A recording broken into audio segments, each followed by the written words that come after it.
This one is a serious one, guys. Guys, welcome back in to another video. Guys, I want to first start off by saying Happy New Year, man. Happy New Year, guys. This is the first video of the new year that's going to be up on the channel. And we're just going to go into this video because this video started off one way but ended another way, if you see what I'm saying. We're going to start doing things a little differently around here on this channel here. I know, but it's time. As they like to say, new year, new me, right? We're going to start taking that a little literally here on this channel. Now, what I mean by that, guys, is the content is going to start switching up. The content is going to change, guys. It's no longer going to be just focusing solely just on like Attack on Titan or stuff like that. Because let's face it, Attack on Titan's over. Only thing that's coming out on Attack on Titan that I'm looking forward to is Attack on Titan No Requiem. Looking forward to their project and reviewing that. But as far as the main show, the Crunchyroll show, Mappa, Wit Studios, Attack on Titan, that's done. I'm probably going to make one more video, one more final video, one more goodbye video, if you will, that's going to kind of wrap up a synopsis of everything that was Attack on Titan to me, and how it impacted everything, and how, you know, just the story overall and what my final thoughts are about it. And I think that's going to call it there. And I'm going to go ahead and, you know, put it up, you know, do the John Wick, go and put it in a box, bury it under some cement, and not look at it again. But until that time, I felt the need to have to do this video. I really did. Just based off of, again, as I mentioned before, how it started off versus how it ended. And how it ended is a very sad reality that I see this world exhibiting. And I kind of want to touch on it here if I can, and just kind of go into that. Yeah. But before we get into that, y'all already know the deal. Maybe a new year, but y'all already know what's up. Guys, if you enjoy the content that is being produced here on this channel, guys, go ahead and feel free to hit that like button as well as subscribe to the channel. Those two things, as I always say, help me out, help the channel grow, help us be seen. And all those that have done that, I really, really appreciate that. And those that continue to support the channel, I appreciate you. Thank you so much. Last but not least, guys, go ahead and share the content as well as hit that notification bell so you guys are up to date and in the know for anything and everything that is put out on this channel. So without further ado, let's get into this. All right, y'all. So I really want to kind of make this video as short and as sweet as possible if I can. I don't want to be too long-winded. I don't want the first video back to be no 2-hour extravaganza. Kind of want to just get straight into it. This is pretty much a conversation that has occurred between me and a particular commenter by the name of Lord VP2MV. This particular commenter commented on an older video that I did, not too old, but an older video I did in regards to the retcon of Ymir when it pertained to Attack on Titan. A revelation had occurred to me towards the end of our back and forth, if you will. And I kind of wanted to share that with everybody because I felt as though it was prudent to kind of shed light on this, as I'm seeing a trend of this type of thinking in the world today. I wanted to stress this, and I really want to be somebody who kind of puts it out there and put it on the forefront. I know there's going to be plenty of videos about this or in other situations. It's not particularly pertaining to like Attack on Titan, but again, this conversation that we had back and forth led me to a more deeper revelation, as I said, that needs to be stressed to any individual who is willing to hear this. So we're going to go ahead and get into the conversation, but just kind of paint a picture of what it was. My whole stance in regards to the Ymir situation was that I felt as though that basically when she took the spear for King Fritz, I felt as though that she decided she wanted to die. She wanted to quit. She quit and she died. And by her doing that, she made the choice and gave up to die. And that was my whole pretty much stance on it. Again, real quick, y'all know I'm pretty wordy with my stuff, but that was just a quick breakdown of my thoughts on that. However, Lord VP2's take was a little bit different in regards to the whole choice option. So I'm going to read off what he basically commented on this, and we're going to kind of go from there. Okay? He stated, her not having a strong will to live in that moment proved it wasn't a choice. Quotations. If someone is physically/emotionally drained, how can they choose to go on? Your logic is like asking someone who can run max 99 miles to run 100, and when they stop at 99, you tell them that they chose to stop. Not only that, but that interpretation inherently makes no sense, because Ymir chose to escape the king and defy his orders only to serve him in the next 2,000 years. Eren freeing Ymir also makes no sense, because she is still in Paths, and Paths is directly tied to the king in the sense that she has not moved on and is still making Titans. Also, the wedding scene proves it wasn't a retcon. All right, so guys, at this, you kind of got the gist of what he was saying. In so many words, he was saying that Eren didn't free Ymir. He also was saying that it wasn't a retcon, the whole, I guess, love aspect she had for Fritz, and also that if you're at a particular limit, choice is gone. Choice is eradicated. You don't have a choice anymore. Once you reach your limit, you don't have a choice anymore. I should have known something then. I should have known something then when it came to that. It didn't click to me yet because I think I got a little irritated. I'm man enough to admit that I did get a little irritated at the comment, but the comment was very nonsensical to me.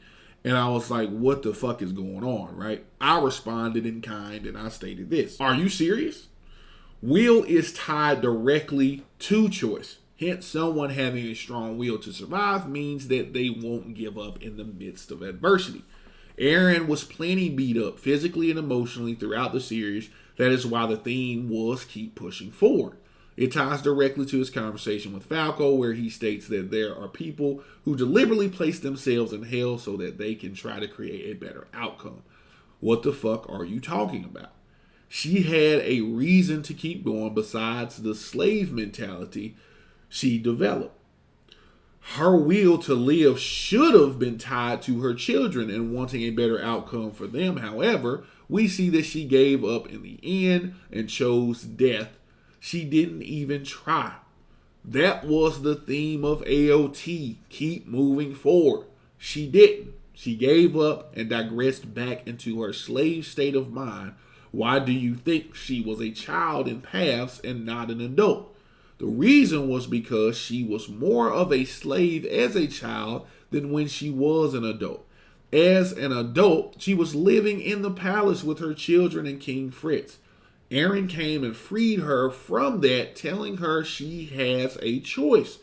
She can choose to stay here and let him in the world, or let him in the world, because she is not a god, she is not a slave, she is human and has feelings. It does make sense because she was a slave to his will, which was to keep making Titans. The real reason it doesn't make sense to you is because you are trying to tie in the love aspect to it. That's why it does not make sense. Take the love part out and look at it objectively from the slave part, and it does make sense. All right, so just to summarize here, what I was getting at was that will is tied directly to choice. Your will to do something and your drive to do something, your yearning to do something, is tied directly to a choice that you're going to make. Because you can either make one choice or the other, or multiple choices, whatever. But the will to do that and the will to muster that up, they're pretty much, coherent. They're pretty much, tied together. So so that's when I mentioned the whole Eren being pushed to his limits, or whatever you want to say, his limits. And his conversation with Falco, and just to keep moving forward. So another valid point that I made was her regression to her childlike state when she went back into paths. It kind of symbolizes and kind of mirrors Aaron when he was a child in paths. He was a child because his mind was broken. He was trying to block out the bad things that were going on as far as what he was doing. He was trying to stuff that deep down and hold on to that emotion and just he was trying to block it out. So it was one of those things to where Ymir pretty much mirrored that because of what happened to her. She was trying to block out the fear and do all this, so she regressed back into her child state, which was her most slave self. Because if we really look at it, when she was an adult, she really wasn't that much of a slave. She was by the king's side. She bore his children. So she pretty much was in the palace and doing all this stuff from what we saw. Not saying that her life was great, but you can kind of infer that maybe her life was a tad bit better than when she was a kid. Because when she was a kid, she was just doing all this stuff and they had to do everything. Had their tongues cut out, all this stuff, right? Whereas when she developed this power, more than likely she got everything back. She had her eyes back. She had all this stuff back, right? Because, of course, she regenerated and did all that. So, but again, not saying that she had a great life, but more so better than when she was a child, more than likely. But it was still terrible all the same. So my main point of that was will is tied directly to choice. You made the choice to do that because of the will that you had. That's all I was stating, was that will is tied directly to choice. So let's continue. Now he stated, yes, will is tied to choice, and Ymir lacked will, which means it was not a choice, and that the interpretation you and many others hold is illogical and insane. I'm not gonna lie, almost nothing you said makes sense or even touched upon the logic of my points, but I get it. I'll put it in a couple of simple questions. Why would Ymir, in your interpretation, who deliberately chose and defied the king's order to regenerate, then go on to not even 2 minutes later choose to obey the king for the next 2,000 years? You typed that she digressed, but why would she? She just defied the king. What logical reason in the narrative shows us that she digressed? Not even 2 minutes after she progressed.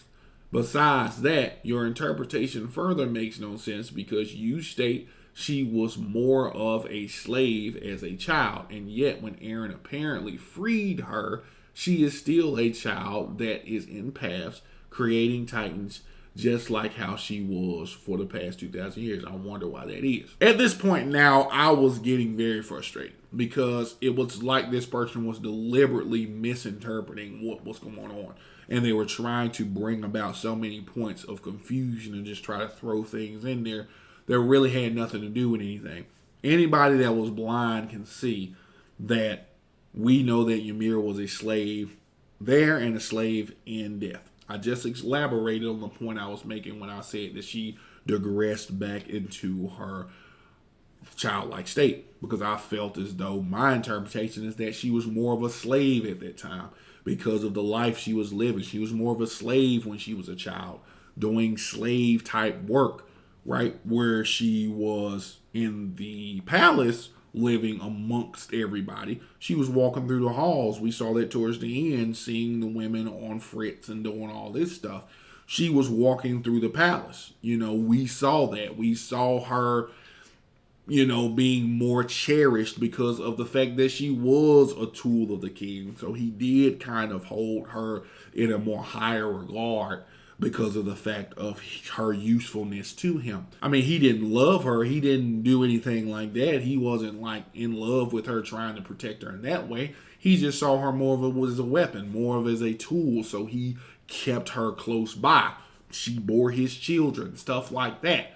That's much better scenario than living out where she was, having to constantly go get water, constantly go do all of this stuff, mend the fields, get whipped, do all this stuff, right? It didn't show too much, but yeah, they were all in chains and stuff when they were kids. So That was when a lot of the more scarier things happened, a lot of the more fearful things happened. So that's why I said she regressed back into her childlike state, and that's why she continued to do the bidding of the king because of that. Again, he mentions the whole Aaron freed her, which he doesn't believe that Aaron freed her, which doesn't make sense because everybody's interpretation of Aaron freeing her at that particular time was true. That's what the point was. He was the catalyst to free her in that sense. That's what it was. So I don't understand how they don't see that. I don't get it. Just weird to me. So I went ahead and responded. My response was this. Bro, just because you lack will does not mean that choice is gone. Choice is always there. What are you talking about? You are trying to paint a narrative that just because someone lacks will, choice no longer exists. That's not true at all. Just because I don't have the will to get up and cut the grass does not mean that the choice to do it is gone. It's insane to think that choice is gone because I don't feel like doing something at that time. She didn't defy the king. That is why she continued to obey the orders of the royal family. What are you talking about? The path was her way of continuing the Titans as Fritz wanted. The king said, get up and work. What was she doing in paths? Working. She never progressed. That's the point. She was always a slave deep down. We saw her as a slave from her childhood. It was only when she was older that we saw her within the castle. She resorted back to her childlike state because that was also when she was most afraid, hence the white flower with her blood on it that she saw when she was being pursued by the king's men, that she flashed back to when she was passing away as well, chapter 122. This is why I also stated to me, I would have preferred if after chapter 122, she was never mentioned again, because there was no need for her to be there anymore since she finally made a decision that really defied the king's will by not listening to Zeke and signing with Aaron instead. That is why Aaron freed her, because he was able to show her that she did not have to listen to the will of the king and she can make her own choices. So again, with that, very logical points that I'm making here, this individual here is trying to paint the narrative that choice is eradicated and doesn't exist anymore if your will is gone. I'm not saying that. Again, as I've said before, that's not true. The choice is still always there. It is not gone. It just didn't evaporate just because I don't feel like doing something at this point in time, or I don't have the desire to do something at this point in time. Doesn't mean that the choice is gone. It doesn't mean that the choice doesn't exist. That's what they're trying to do. It's like they're trying to paint this weird, odd narrative that choice is gone. So even with this is when I started to get a little weary, and the conversation was starting to go and get a little deeper, if you know what I mean. That's when my hindbrain started to pick up things, and I started to pick up stuff. And I was like, wait a minute. This is deeper than just Attack on Titan. This is deeper than just that whole scenario with Ymir. So let's keep going. Yes, if you can only run max 99 miles and someone tells you to run 100, then you have no choice in the matter, as you will run out of physical will to go on. Also, your analogy is trash because you do have the will to get up and cut the grass. You are just lazy. See, that was his first mistake there. We are not talking about laziness. We are talking about complete physical and emotional exhaustion. With that said, if it was a choice, as your interpretation implies, then she chose to defy the king when she didn't regain, and then chose to serve him for the next 2,000 years. You cannot cope your way around the fact this makes zero sense. And yes, Aaron totally freed her, even though she was still in paths in a childlike state, crafting titans in the sand pails by scratch. It was good talking to you, but I think I made my point clear. So at this point in time, this person still yet again has this odd way of thinking about choice. And that's when it started to dawn on me that, wait a minute, something bigger here is going on. At this point, I then retorted, I see what is happening here. You are assuming that she was physically and mentally exhausted. We don't know that at all. She clearly was not that exhausted because she was in paths for 2,000 years doing the king's bidding. Again, assuming that when I didn't feel like cutting the grass, that I was being lazy. How? You don't know if I worked a 12-hour shift, straight ripping and running around on my feet at that time. See, your issue is that you're trying to justify her actions by saying that choice was gone due to her reaching her limit. You set this limit on her. The story did not. You have no idea as to if she was physically and mentally exhausted. Just like you have no idea if I was physically or mentally exhausted in my cutting grass analogy. Your argument is that choice was not an option because she was at a limit that you, not the story, but you set on her based on assumptions. Clearly, she was happy doing it for 2,000 years. The choice was always there, whether it was the choice to provide Aaron the power of the Titans when she didn't have to, or the choice of me getting up and cutting the grass. Choice is always there regardless of how you feel. And the fact that you are literally the only person that I ever ran into that did not believe that Aaron freed her in chapter 122 is crazy to me. The fact that you can see that Ymir's story was a literal plot device and that did not make sense is insane to me. Please reread or rewatch AOT and not be biased and look at the story objectively. So that was my response. Again, irritation was shown because I was getting confused. I was like, this doesn't make sense to me. Why is this person so hung up on the fact of saying that choice is gone because you've reached this limit? And I literally stated, you put this limit on her. You don't know if she was at her limit. You have no clue if she was at her limit at all. You don't know. You're just assuming that. You really are. You don't know if she was at a limit or whatever the case may be that he proclaims that she was at. Because again, remember, his argument is that once you reach a limit, that's it. So choice is gone now because you can no longer physically or mentally do it because you're at a limit. That's it. You're done. That's what he's saying. So choice is gone. Has been wiped away because of that. Now, this is what he said. Learn the difference between an assumption and an inference. Seriously, this is crazy. LOL. Ymir is a slave as a child that has been abused. Taken advantage of for years and has now taken a mortal wound for someone she loves only for her to receive no gratitude. I did not set that on her, by the way. The story did. Again, this is somebody who wasn't listening or didn't read. I said the limit. I didn't say her situation. We know what the situation was. I was saying her limit is what you set on her. Saying that she was at it. You don't know that.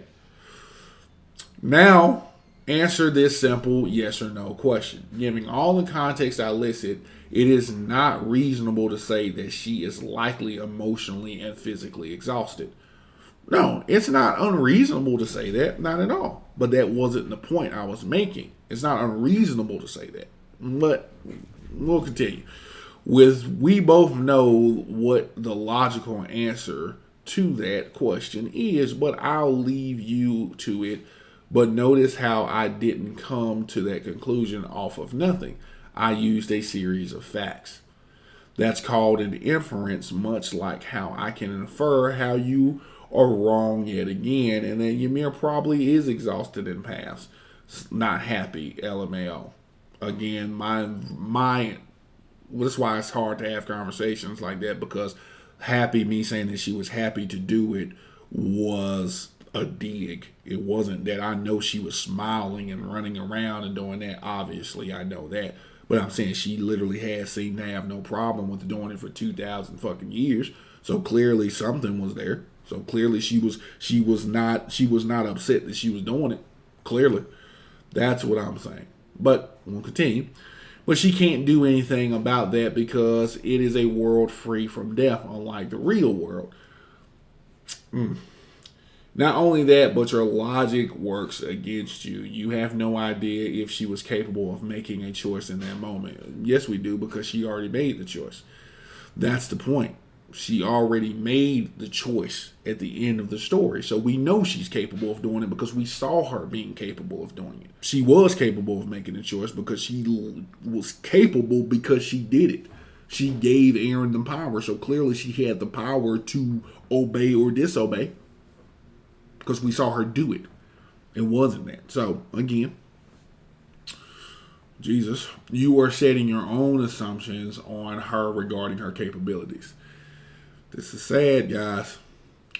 This is why your logic fails yet again. The correct and nuanced takes that this is art, and with art you need to form and infer the interpretation that makes the most logical sense, and mine is exactly that, whereas yours isn't. When it comes to your analogy, you should also probably provide all the context when you initially give it. Oh wait, you made this new context on the spot, but I initially showed how ridiculous it was. And yeah, bro, Ymir is totally free by Aaron, even though she's still visibly a child and is still crafting titans from scratch and sandbox. Besides that, if I'm the first person you met who said Aaron didn't free Ymir, then you should talk to more people because Isayama himself doesn't even agree with that notion. Choice is always there regardless of how you feel. This is what I said. Hey, bro, why are you depressed? You just choose to not be depressed. Hey, bro, why are you addicted to drugs? Just choose not to be on drugs. Hey, bro, why? I know you're a slave in the 1700s with no reason to live and no chance of freedom in your life, but just choose to have the will to live. Okay, I'm done for now. That's too funny. Here is where the light went off and the light bulb went off for me. Because I then realized that we were talking a little bit more deeper than just Attack on Titan. We weren't just talking about Attack on Titan at this point. And I realized this pretty quickly with the last bit that he was saying. And this kind of opened the door to his mental state. And I figured it out. And I have to be honest with you, it's a very sad state to be in. And it's a very sad worldview that I see in abundance for particular individuals that I have ran into and just ran across.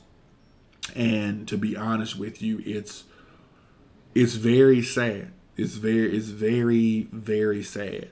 And I'm going to dive deep into it, but I'm going to go ahead and read my response to this.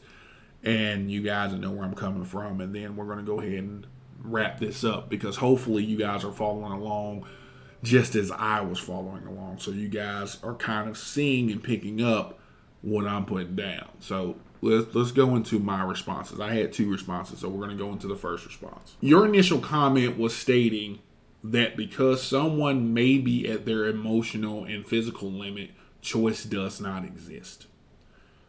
I'm trying to get the thing back on track, trying to get things back on alignment because there was a lot of hoopla in between.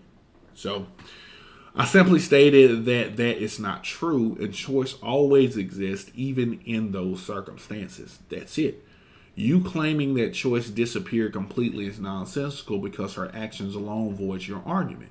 She chose to continue to do the bidding of the person that physically and mentally her to her limit for 2,000 years. If she was at her limit, she wouldn't have done that.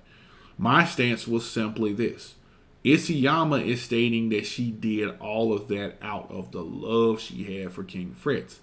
I say that is bad writing and the love angle was shoehorned in last minute to try and save face. There was no evidence that she was in love with him at all. The clear thing that we did see is what you are saying. And she was treated like shit. So all she had was a slave mentality, a tool for the king. What did she become in Paths? Another tool for him and the royal family. Aaron came along and showed her the empathy and understanding that she longed for all that time, hence allowing her to choose her own destiny. And she was not a god nor a tool, but a human being that can make the choice herself. That is it.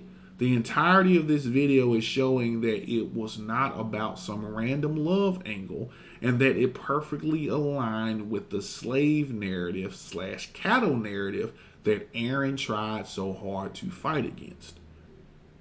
So that's literally the point of my video. Everything else in between was a lot of hoopla. So this is my second point, and this kind of was going to touch a little bit more home, if you will. To the Ymir point, she was always able to do something about Paths because she controlled it.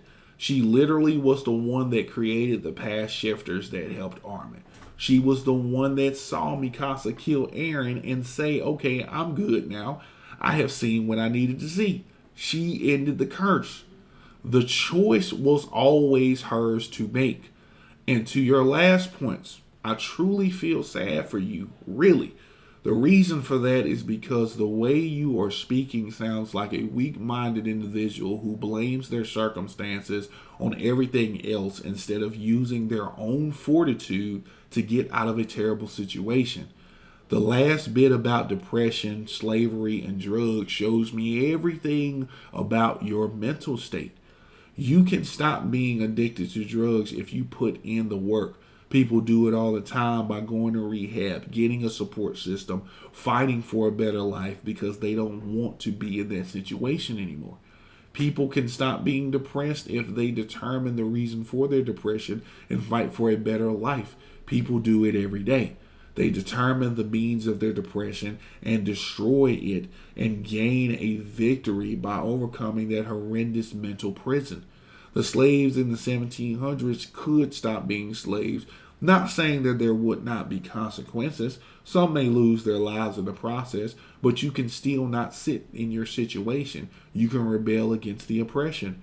Rebellions happen all the time. Example, the show Spartacus, based on true historical events. Yes, they were slaves in ancient times. However, they rebelled against the empire for their freedom. They did not just sit around and say, oh, well, MLK, Martin Luther King, did not just sit around while his people were being persecuted and just say, damn, sucks for them. No, he fought tooth and nail for a better future for him, his children, and his children's children. A person who blames situations that they are in rather than change their situation is a weak-minded fool.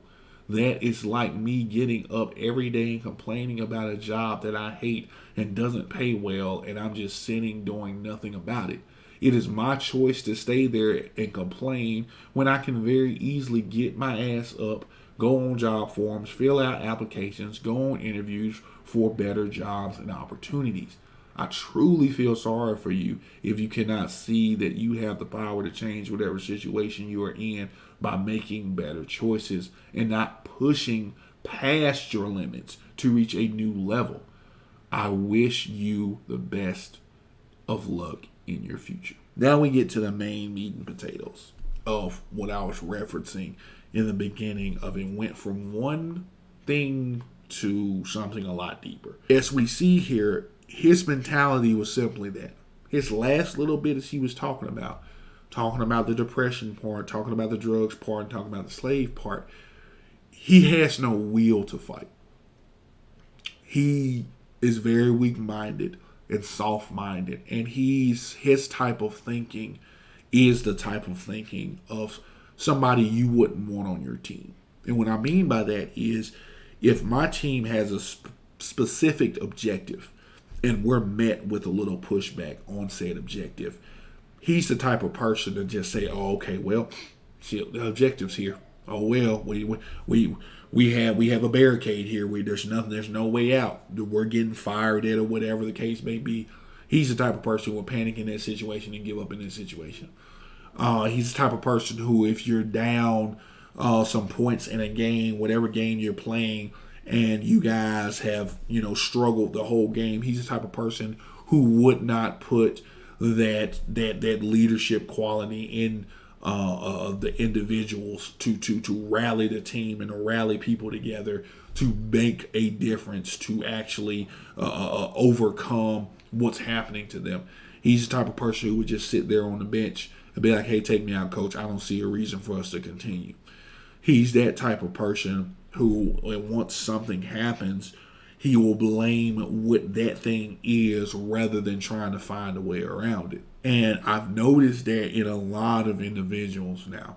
I don't know where this comes from. I don't know why that is, but I can honestly tell you it's part of a greater thing or a greater issue that I like to refer to, and that maybe others have heard, but it's a mind virus. It is a mind virus that is infecting individuals to not want to push past their so-called limits, to not want to be better, right?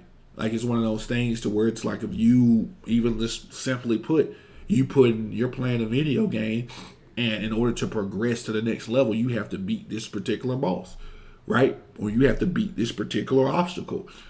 You think, oh man, I've lost to this person 20 fucking times. Man, ain't no way I can get no better, man. I can't beat this. That's his mentality. Based off of what you just said, you have presented to me that that's your mentality. Not saying that you're going to be like, you know what, I'm going to learn the pattern. I'm going to get better. And no matter how many times I lose, each loss is going to make me better. He doesn't have that. And that's a sad reality that a lot of people are facing when it comes to their mental state. We have to push past these so-called limits that we put on ourselves. Just because I was tired doesn't mean I can't do one more set. Oh, just because my legs are a little, worn and I'm a little out of it doesn't mean that I can't try to run at least one more mile or put, just put forth that effort to, if I can't do one more mile, let me do a half a mile, right? If I can't do 20 more push-ups, let me at least try to do 10. See, he's that type of person who won't even see that. He doesn't even look at that. And that type of mentality is always going to keep you in a perpetual state of nothingness, of failure. You're going to be constantly in a perpetual state of failing because you're never going to look past what you can possibly do. You think, 100 push-ups is my limit, so that's all I can do is just 100 push-ups. I can't try to do 101. I can't try to do 102. I get to 100 push-ups, that's all I can do. That type of mentality is absolutely ridiculous. Because if you're just now starting to work out, right, and you're just now trying to start like a weight loss journey type situation, but at that particular time, all you can do is 20 push-ups, you're going to stay at 20 push-ups? Or you're going to try to do 25 the next time? You're going to try to do 22 the next time? You're going to try to do 30 the next time? No, if you're just going to say, well, you know what, I can only do 20 push-ups, so I'm just done. I'm just going to do 20 push-ups. That's sad. That's a sad case. That's a sad mentality to have. And I wanted to touch on this because, as I've said before, I see this with a lot of different individuals.